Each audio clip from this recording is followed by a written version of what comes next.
So I heard Joe Biden call us garbage last night. He actually said the only garbage I see is his supporters, Trump supporters.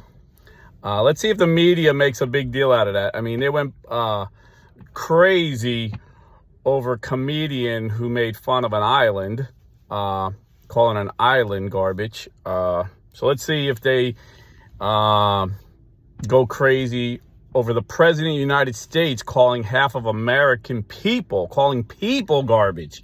I doubt they will. I doubt they will. So if you missed it, they asked Joe Biden, an interviewer last night asked Joe Biden what he thought about this comedian referring to the island, not the people, the island of Puerto Rico of being a garbage dump. And he said, the only garbage I see is his supporters. So if you're not familiar with the joke, Trump held a powerful rally in Madison Square Garden the other night, and one of the 30 speakers was a comedian who was a roaster comedian. If you don't know what that is, if you're my age, remember Don Rickles. They just roast people. They just make fun of everybody. That's their shtick. That's their comedy, you know. About a month ago, I seen him roast Tom Brady, and his jokes were vicious and brutal compared to what he said he was tame and mild at Trump's rally, and no one said nothing about that. And, you know, George Lopez made fun of Mexican people at a Kamala Harris rally, and no one said anything about that. But this guy was he made a joke about, you know, he was getting all serious, like, you know, worrying about the ocean. This was the joke. You know, we have a floating island of garbage. You know how the liberals always say we have floating islands of garbage in the ocean we need to clean up. And he said, yeah, they call it Puerto Rico. And my Puerto Rican friends tell me there's like a massive problem with garbage on the island. And so they're like dumping it all around in the water, and there's a lot of garbage. It's, you know, not that people are dirty, just they're running out of room. It's a small island. And so that was the joke. It wasn't making fun of the people. But Democrats have a habit of making fun of people. And the media, of course, never calls them out because the media is all Democrats. It's, you know, 99% in every Pew Research poll, 99% of the media self-identifies as Democrats. So, but I had Dr. Alan Keyes on Blue Collar and a Scholar a while back, and he made an observation. The first person to make this observation, very smart. He said, you know, politicians have always, you know, talked bad about each other. You can go back to like the 1800s. Our founding fathers would like bash each other, say the most horrific things about one another. But he says never in the history of America has a politician attacked the supporters of the people, because, you know, you're trying to win them over. Like Trump has won tons of Democrats, Robert F. Kennedy, Tulsi Gabbard. I mean, the list goes on and on. A bunch of Jewish supporters at this so-called Nazi rally came out publicly endorsing, a bunch of Jewish leaders in New York publicly endorsed Trump at the rally that they call the Nazi rally. But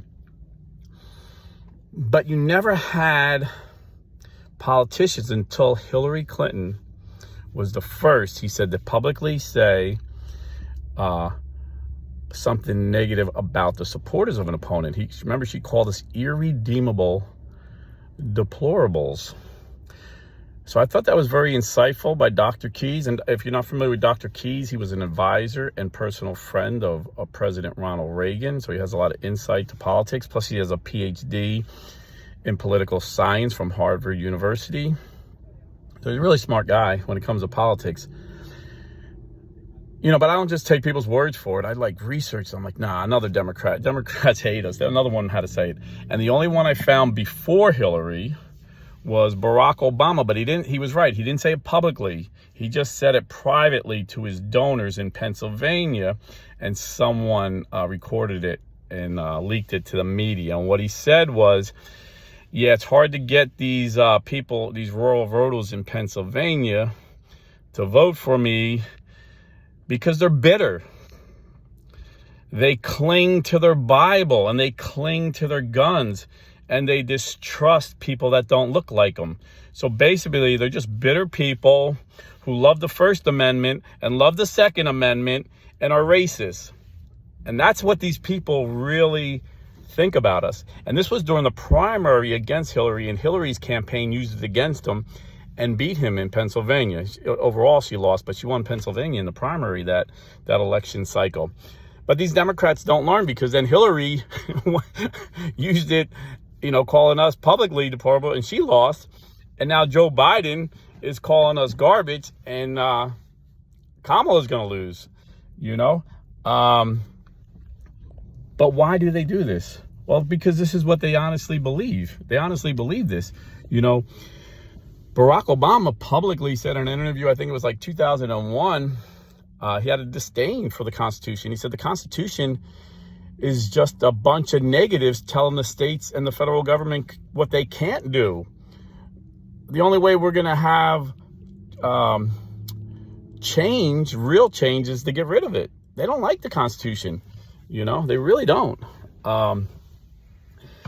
And it's funny because Kamala Harris hates it too. But now, like every Democrat, they always have to pretend. I heard Billy Joel once say when he went to Madison, he went to see the Beatles. Well, the Beatles came to Madison Square Garden.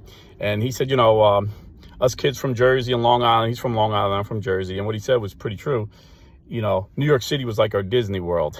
And it's funny because I live down here in Orlando, and it was kind of like our Disney. As kids, we used to just hop on the train.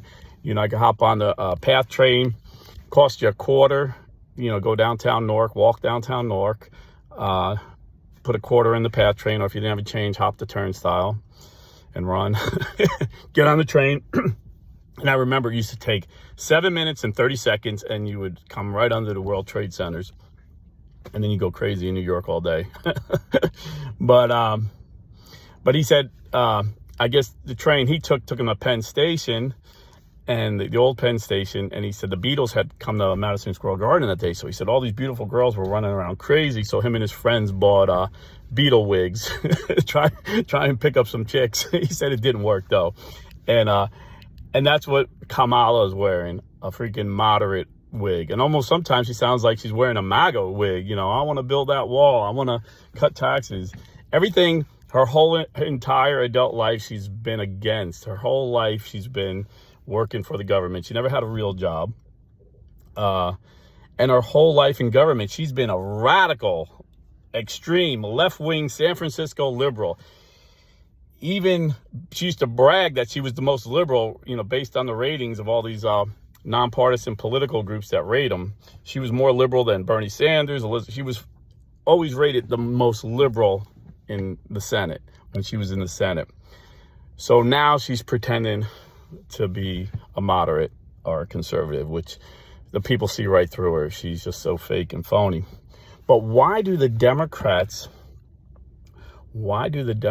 hate us so much? When Marco Rubio heard about it, I guess he was at the rally. He went up and told Trump, he goes, hey, Joe Biden just called your supporters garbage. And so Trump announced it and said, hey, please forgive this man, because he really doesn't know what he's saying. Kind of like Trump hates his policies, but feels sorry for the guy. I mean, because the guy is, you seen how he was looking at him in the debate, like, what is wrong with this guy? And the way they took advantage of him, the Democrat Party knew he was diminished. It didn't just happen the night of the debate, but like the day before the debate, Kamala Harris lied to her face and said, he's the sharpest man in the room. Joe Scarborough on Morning Joe was like, he's the best he's ever been. And then after that, and so the machine just used him. He's just a puppet of the machine. The machine just used them. The bureaucrats in Washington, the big billionaire donors that run the Democrat Party, just used him because people believed he was a moderate. He was more believable than Kamala. And so they were going to hide him. And if he wasn't exposed, if the numbers didn't go down so drastically, they would have kept him in. Just like he's in now. He's our president now, and he don't know what day it is. But then they realized, okay, he's no good. They had to force him out, and they forced him out, so, and then they just put in, like never before in American history, there was a political candidate with no votes. I mean, this is like so undemocratic, and they project and say that we're anti-democracy. This is the most anti-democracy thing I've ever seen. Just appointing Kamala Harris at the head of a party that she didn't get one single vote from. But they hate us. They hate us because, I seen a poll, a recent poll from Rasmussen. 87% of atheists vote Democrat. Okay? And even those who don't identify as atheists, the Democrat Party right now, the number one issue is abortion. They want unlimited abortion through the 9th month. That's the number one party of the average Democrat in the party. And you've seen even when Obama beat Hillary in that primary, he offended a lot of Christians by saying we were bitter clingers that cling to our Bibles. So he was trying to, assuage them, convince them that he didn't hate them. So during the convention, they wanted to put in the platform. It was never in there before. They acknowledged that God has blessed America. They just wanted to acknowledge God's blessing on America. But they had to get a vote from the convention, all the Democrats in the convention hall, all the delegates. And they said, those in favor say yay. And it was silent. It was like a moment of silence. No one wanted God in their platform. Then when they said that if you say no, say nay, the nays were everybody in there on their feet yelling nay. So then, the Democrat machine, like I said, they're not about democracy. The machine just makes their decisions based on what they want to do. They said the yays won, and everybody got so mad. For 8.5 minutes, they booed God. They booed that they were putting that in the platform. They booed God. So it doesn't surprise me that these people hate God. I mean, it's demonic. Father Joseph Iannuzzi, he's got like 5 doctorate degrees. He's a definite scholar. I had him on our channel a couple times on Blue Collar and a Scholar, Father. He's also an exorcist priest who performed over 200 exorcisms with Father Gabriel Amurth. And he said abortion is definitely, unequivocally, a satanic sacrifice, a sacrifice to Satan.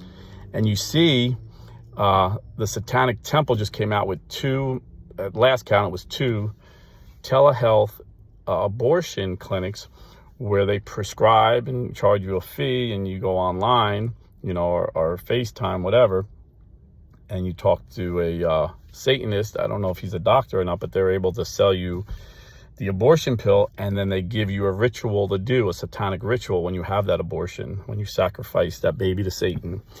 And they had one, I forget where it was. I know one was in Virginia. I forget where the other one, but the first one they called Samuel Alito's mother's abortion clinic, because they hate Samuel Alito because he's a devout Catholic who believes in the Constitution, unlike the Democrats. And then the second one they called Right to Your Life abortion clinic, so they're just really nasty people. But this is who supports the Democrat Party. So they have such hate. It's demonic. That's why they hate us. They're driven by Satan, and of course they got a bunch of useful idiots that don't understand the issues and just follows what the mainstream media indoctrinates them into believing. And so they'll vote for unknowing. There's a lot of innocent Democrats. We need to pray for their souls. But a lot of them hate God, and they hate anyone who loves God. And, although not all our politicians are these devout Christians, our principles, the principles, just like our nation was founded on godly principles, on biblical principles, but not every leader was this great godly man. That's the Republican Party, the right to life, traditional marriage, we oppose transgender surgeries on minors. Kamala Harris wants to force parents to allow their minor to have transgender surgery, or the government, because, their God is government, whether their religion is communism, socialism, or liberalism, their God is government. So that's who they worship. And they want the government to have the right to take your child away if you say, no, my child isn't going to castrate. I'm not going to let a doctor castrate my 8-year-old boy. Kamala Harris and Tim Walz says, yeah, well, we're going to take him away. So this election, people that say they don't understand, they're Christians and they don't know who to vote for. they're deceived. They are totally deceived. So anyway, Joe Biden hates you. Kamala Harris hates you. And the whole Democrat Party hates you if you love God. So, I mean, the choice is pretty clear. Vote Trump 2024. God bless and stay Catholic.